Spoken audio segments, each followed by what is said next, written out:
Informasi lainnya, saudara pelajar Madrasah Sanawiyah Negeri 1 Banda Aceh menggelar doa bersama untuk warga Palestina Jumat pagi. Meskipun diguyur hujan, para pelajar larut dalam doa.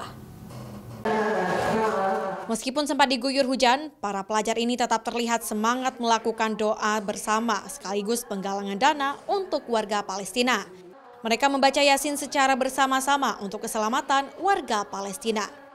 Kegiatan ini dilaksanakan berkat permintaan para siswa dan siswi di sekolah. Nantinya dana yang terkumpul dari penggalangan dana yang dilaksanakan akan disalurkan melalui lembaga resmi penyaluran bantuan maupun melalui Kementerian Agama. Ini untuk penggalangan dana ini kita pertama sekali kita utamakan penggalangannya dulu, nanti kita akan salurkan melalui lembaga-lembaga yang kompeten yang hari ini kami masih mencari ya lembaga yang bisa jadi nanti melalui Kementerian Agama yang punya akses ke sana, bisa juga melalui lembaga-lembaga resmi lainnya.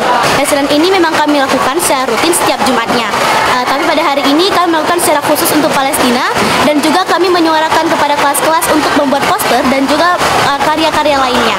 Jadi mereka hari ini membawa poster dan juga membuat bendera Palestina untuk mendukung Palestina.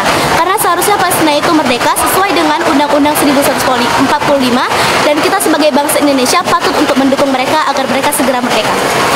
Penggalangan dana dan doa bersama untuk warga Palestina juga dilakukan di sejumlah sekolah di Banda Aceh. Mereka berharap konflik Palestina-Israel dapat segera selesai, sehingga tidak ada lagi korban yang tidak bersalah seperti anak-anak dan warga lainnya di sana.